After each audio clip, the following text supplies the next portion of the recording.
Welcome to our tutorial about the FlatShot tool, where you can create 2D views of your solid. Let's start with an isometric view. Let's go to the Section panel, activate the FlatShot tool.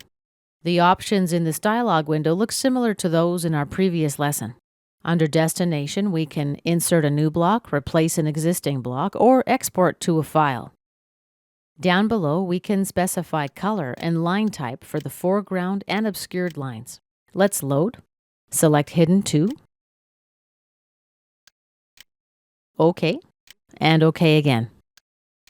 And let's click Create. Now we specify the insertion point. Press Enter. And here's a 2D isometric view. Let's take a left view. FlatShot tool. Create. Specify the insertion point. Scale factor, let's say 1. Enter, same for the Y scale, and 0 rotation, so just press Enter again. Let's create a top view. Let's activate the FlatShot command. Create, specify the insertion point, and press Enter 3 times to cycle through the next 3 options.